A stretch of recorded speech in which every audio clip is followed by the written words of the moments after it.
Hello and welcome back to Lockedon Oilers podcast. I am joined by Scott and Laura from Lockedon Canadiens as we are talking all about Kaiden Guhle and the Edmonton Oil Kings and the Memorial Cup. We will get to that and much more on today's episode of Lockedon Oilers and Lockedon Canadiens.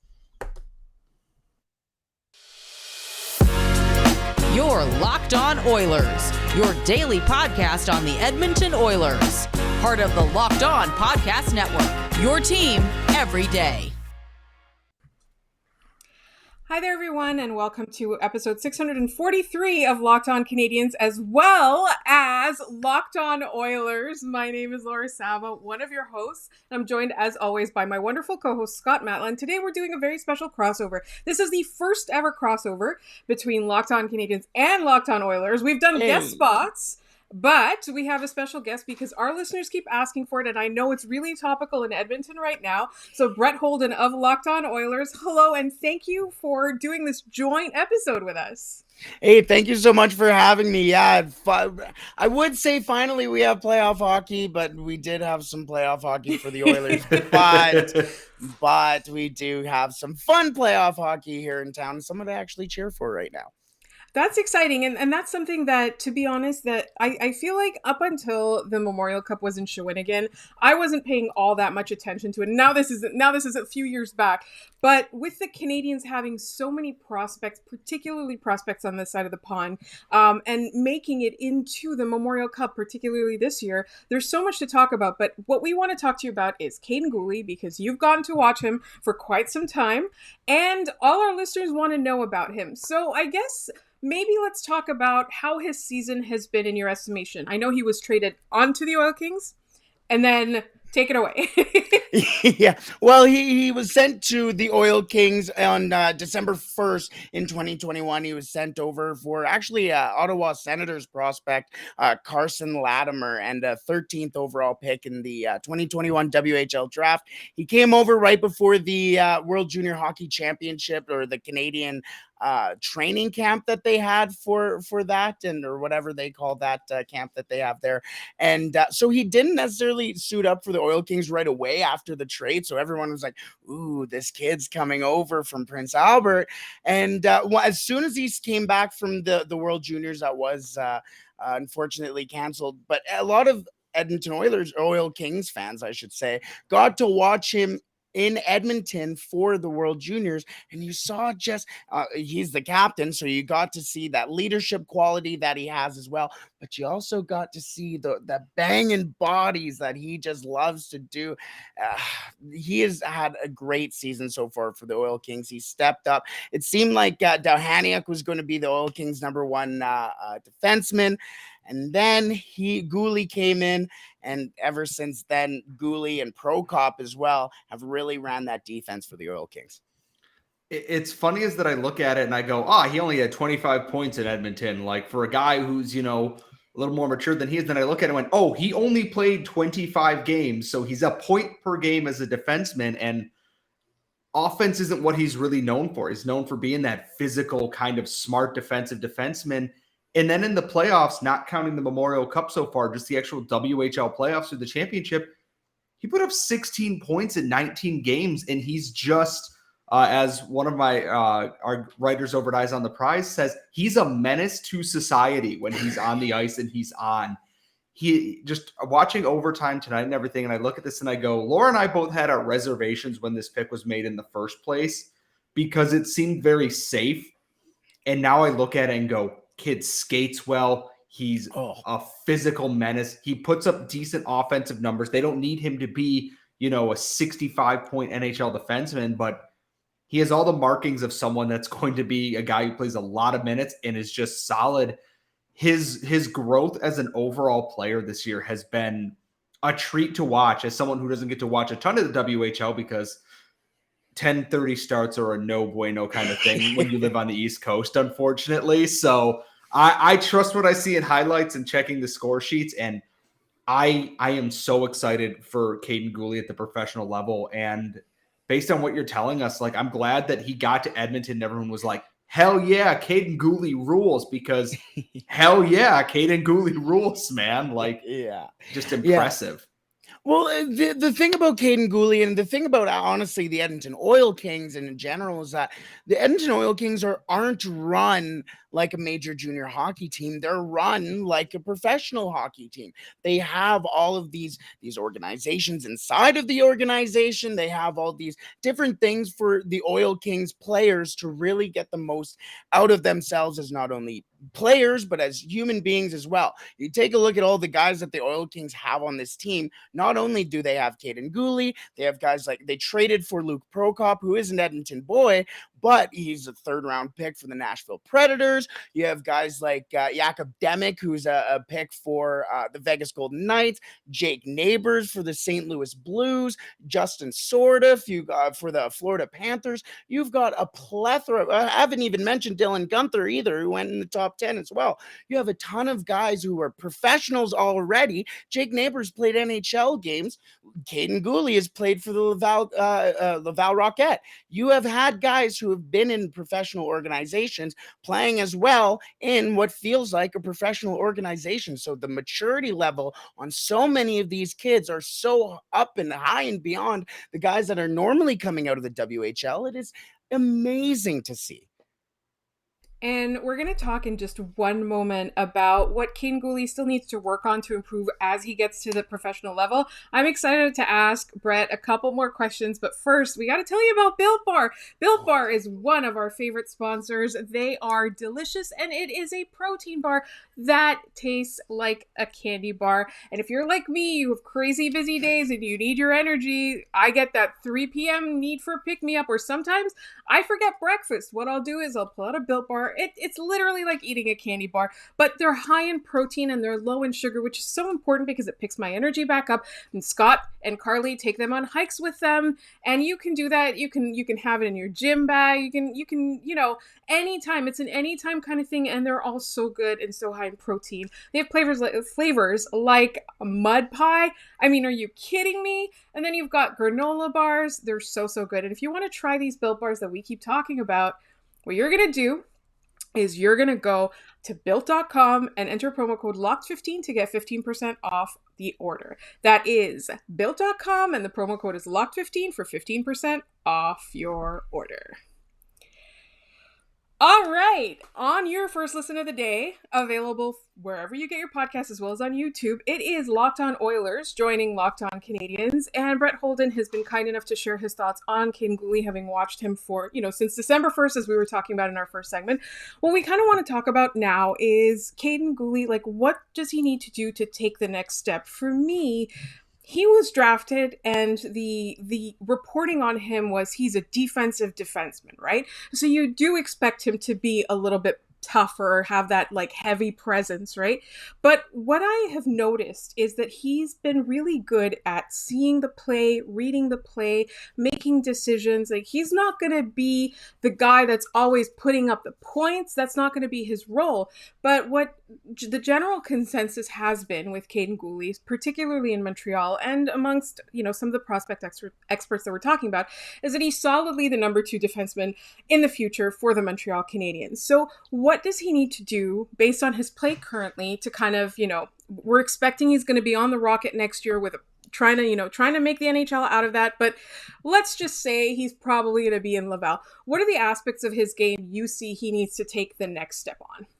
I think it kind of starts with the cooler head. He is a leader for most of the teams that he goes to play on. Obviously, as we already mentioned, he went to the World Junior Hockey Championship for Team Canada and was the captain there. He came into Edmonton and immediately stepped in as the number 1 guy for the Oilers, 1A, 1B with Luke Prokop on that first pairing. But it's just sometimes, I wouldn't say he gets hot-headed, but sometimes you see those not necessarily dumb penalties or dumb hits, but those big. He's a bigger guy, and he knows when to hit. He knows when to throw his body, but he's still a kid, It's still, you still got those hormones going. So hopefully he can mature a little more. There is a little bit more maturity to go there. There's so much to like about Kaiden Guhle, though. The one thing that I do also want to talk about for Kaiden Guhle, as you mentioned as well, both of you, honestly, is the the offensive scoring. Yes, he did have a point per game for the Oil Kings. In fact, in his 2 best seasons, both 40-point campaigns for Kaiden Guhle.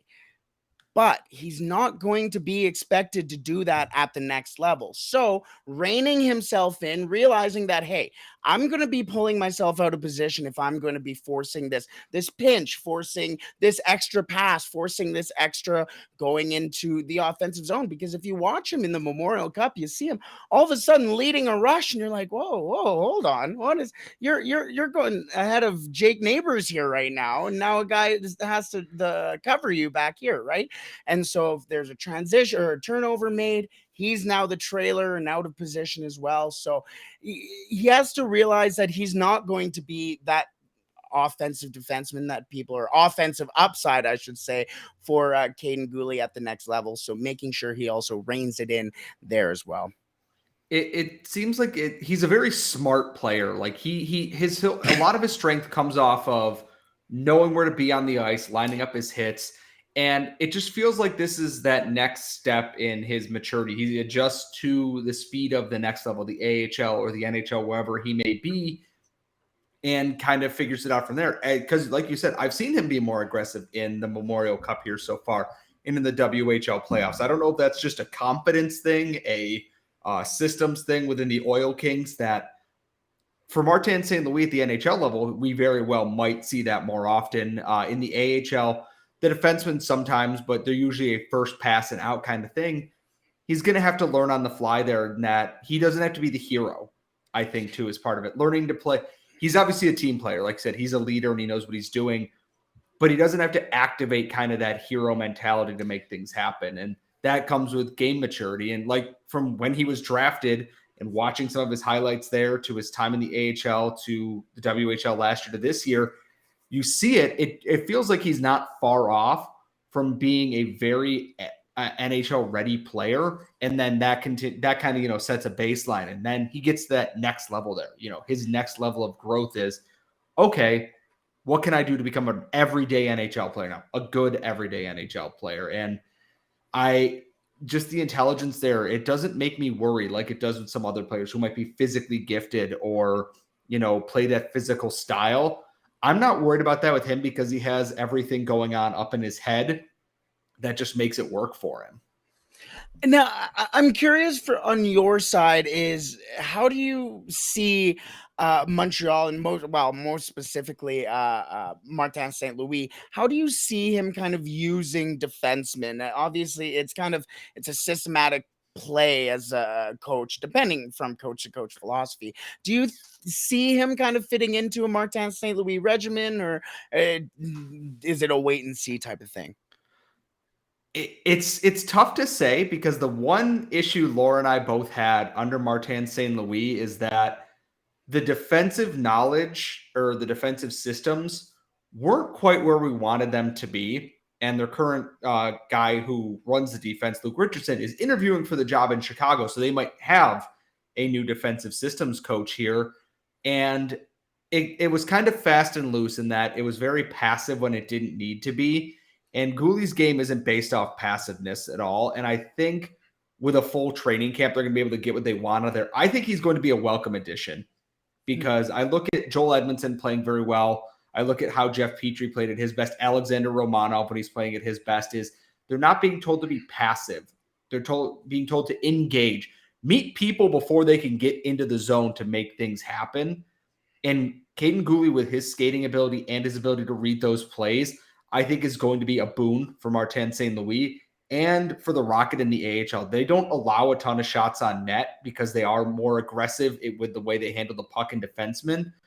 And I think it's going to really help Ghoulie get that confidence at the pro level, and it's going to modernize their defense a little bit. Last year, when it ended, they were I don't feel bad saying they were terrible. They were awful defensively, and that was with trades happening and obviously Shea Weber being out. I think Kaden Guhle could very quickly endear himself to Martin St. Louis and whatever coach he plays for in Montreal or Laval next season.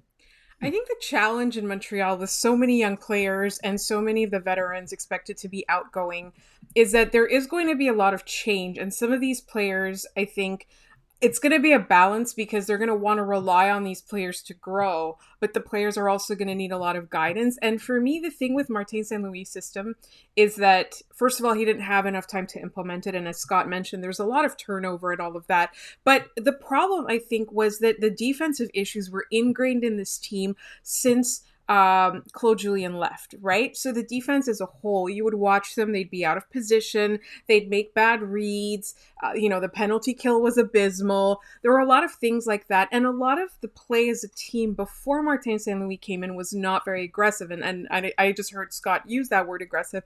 I feel like Kaden Ghoulie, particularly when you're talking about how much he wants to join the rush and be part of that transition play, I think Martin St. Louis will be able to bring out offensive play in him. I think for me, the challenge is seeing the defense as a unit right now. And I don't necessarily worry that they'll play him too much or anything like that. But I do think that, particularly when we're talking about goaltenders and defensemen, they need to play a lot of games. They need to play a lot of games and a lot of minutes in order to be able to get those reads that Martin St. Louis is always talking about. So I do think they will start him in Laval. And I personally feel that right now Laval is more ready in terms of defensive play overall. I don't know if our YouTube viewers can see my pen. Every time somebody says something, I'm taking notes because I'm going to be talking about Kaiden Guhle all summer long. But I think that's definitely a little bit of a challenge, is not necessarily how he will fit in, but how they're going to deal with the defensive strategy of the team as a whole. Completely. No, and I think the big thing there, like you mentioned, was the reads at the next level. Just making sure that you are able. It's a fast game. It's obviously you see what happens in the Memorial Cup. That's a fast game. I mean, in this Oil Kings game against the St. John Sea Dogs, the Oil Kings were up 2-0. Then all of a sudden it was 3-2 for the St. John Sea Dogs, and you're like, what just happened? So that's a fast game, but it's an even faster game at the next level. So that's a really good point.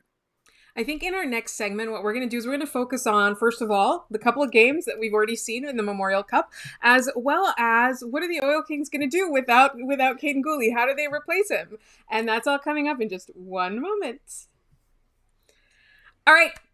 Let's turn it over to the Oil Kings now as a group. And the first two games in the Memorial Cup that they had, I think personally, I will say that I followed the entire playoff run through highlights, partly because, the Laval Rocket were playing, there was QMJHL stuff going on, there were a lot of other prospects. So for me, I only got to see when he did something good, right? And we just talked about how many points he had in that short stint, right? 19 games, 16 points, if I'm not mistaken. So I want to hear kind of about his journey in the Memorial Cup, or to the Memorial Cup, and sort of, you just alluded to a point where like there was a turnover because he was trying to lead the rush too much. And so was there a lot of that, or was it more he was a driving force in some of the offense? What's your estimation of his play on his team right now? The kid leads. And excuse me if you start hearing yourself mirror a little bit. My AirPod just died, so I'm going a little blind or deaf here a little bit, but he has really led the team. The thing about especially from the back end, the thing about, again, the Oil Kings and the defensive core is they do have Luke Prokop right next to him, who again is a top end talent. The guy was one of the top stars in the game against the Shawinigan Cataract. He had a goal and an assist there. He has it's a full system for the Oil Kings, not only defensively, but on that forward core as well. So many of them are homegrown, and the top end talent like the Justin Sordiffs, the Kaiden Ghoulies, and the Luke Prokops were traded for. But then the rest of the group and the core of the group were all just grown from within. Dylan Gunther, Jake Neighbors, Dowhaniak was bantam draft player as well. Sebastian Kosha is an Edmonton boy as well, and so they are all Edmonton players. So they not only have that homegrown feeling, but again, Kaden Guhle just led that defensive core, led the team. Even though he's not the captain, you still have that feeling of a leader no matter what. When he's on the ice, you're following that number 4 to say, hey, he's going out there and going into the hard battles. I'm going to go in there and win those puck battles along with him because that's my leader. That is a guy who's leading us into battle. And that is exactly the type of guy you need at the WHL, at the AHL, on any team ever, really. It's really exciting for the Oil Kings, and this might not necessarily become a little bit of a tangent, but for the Edmonton Oil Kings, this has been brewing for the last 3 years. This has kind of been the team that they had before COVID hit, and then COVID did hit, and then the shortened seasons, just kind of games are getting canceled here and there. And then the the Oil Kings started to get those top talents like the Kaiden Ghoulies, and then it just all sort of came together like we're seeing now. It is exciting not only for now, but this does also give that Shawinigan Memorial Cup feel that you mentioned as well, because that was the Oil Kings' first Memorial Cup appearance since coming back to Edmonton. It's kind of giving that kind of magical feel again with all that top end talent. Everything you're saying makes me feel like Laval's going to love him, JF Hoole's going to love him, and then they're going to have to say goodbye to him a little bit too soon. Does it feel like the Oil Kings are saying goodbye to him a little bit too soon? Because my assumption is 100% he's going to be in at least Laval next year, right? Like, I think that's what's going to happen.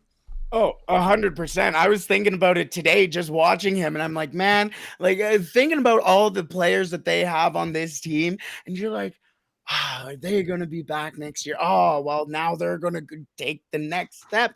Like, man, it's really too bad because, I've really enjoyed watching him. You talk to die-hard Oil Kings fans, and they're going, this has been one of the best things to happen to the Oil Kings for a while. It's unfortunate because when you put it that way, I'm kind of like, oh man, yeah, you're right. But no, 100%. My question with this is that because we've watched him play, like you said, with Luke Prokop, who's been, just incredible for the Oil Kings after coming over from Calgary. And is Ghoulie's flexibility to just kind of be the guy making it easier for, Edmonton to be like, okay, well, we want, two just, guys to play defensive minutes here. We're going to let Prokop kind of run the show offensively, and we're going to want you guys to do this. Or, hey, we want you to just, do this. Is that flexibility in his game? He doesn't have to be tied to Luke Prokop to be effective. That has to endear him to coaches, just that flexibility. And like you said, it's tough that he's been here 25 games plus the playoff run. And then that's how the CHL works, though, unless you're like basically London, where you just cycle talent and every 4 to 5 years, then this team's good and these teams are bad. This is Edmonton at their peak right now. Like I said, you've got Guenther, you've got Prokop, you've got Ghoulie, you've got all these pieces. Make the most of it, right? And that flexibility and the professionalism of a lot of these players, it shows a lot. Yeah, and that's the thing, is they are consummate pros no matter. Like it almost again goes back to what we were saying about the organization as a whole. It is run like a professional club, and it's not only for them as a player, but them as a person. So as soon as Kaiden Guhle, again, he did obviously have Luke Prokop this season with the Oil Kings, but he was drafted as a Prince Albert Raider. He was drafted 16th overall as a Prince Albert Raider. He has that professionalism in him. No matter where he's going to go, no matter where he's going to step into, he will be the guy. And whether that is the number 1 guy or the guy or the number 2 guy, he will be right there for you, being just as effective as anybody else on the team. I think Habs fans are really excited. As we mentioned prior to recording, to us, Kaiden Guhle is the next number 1 prospect in the system right now until they draft first overall, and we'll see what happens after they draft first overall. I personally, I think everybody's excited to see him play, not just in Laval, but in Montreal. And, you know, I think he has the capability to be the guy in Montreal, especially if the expectations aren't too fast. I know the expectations are always going to be high because it is Montreal. As long as the expectations aren't too soon, I think is the way for us to go. So I think before we go, I just wanted to ask if you had any parting thoughts for Locked On Oilers listeners about the Oil Kings and Ghoulie and the Memorial Cup. Yeah, no, for sure. Well, the thing about the Oil Kings is that they are an exciting team. As I mentioned, so many of these guys are homegrown talents. Honestly, there's some of those guys that you may know somebody who went to high school with one of them or something like that. You know, it even though it is it's not really professional hockey, I guess technically, but it does feel like it. These are still A, kids, but B, the future of the game. There's number 44 for the Edmonton Oil Kings. His name's Carter Such. I watched his first game. In fact, I was in college when he was still in when he was playing his first game. It was one of the first Oil Kings games that I covered as, I don't want to say professional because it was I was a student at the time, but I got to watch him grow from that game to tonight, where he was throwing deets in the Memorial Cup, just looking top notch. And you know, you get to grow along with this team, and it's so exciting to see. I think Carter Such should be a guy who's taken in the draft. There's so many guys, Simon Kubicek as well, who I think should be taken in the draft too. There are so many guys. Plus, also, if we're going to talk about Memorial Cup too, just a little Oilers thing here. Xavier Bourgault is also playing in it as well. So, and he's not too bad either. So, yeah, something as well for Oilers fans to take a watch for too.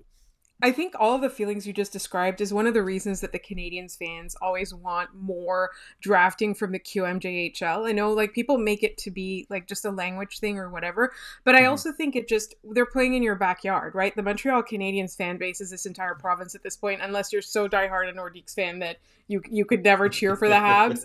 But you know, there are a lot of players in the queue that you watch, you get attached to. And I think for us this season, what's happened with Riley Kidney and particularly Joshua Roy was there was an excitement. There was like, it felt like a connection for the Habs. And so like, I think that's kind of what you're describing with the Oil Kings there. And so that is one of the reasons. I think it always gets reduced to language or politics, but no, it's really feeling connected to the players, being able to just, you know, see them on a Saturday night or Friday night or whenever it is that they play. They sometimes have odd schedules.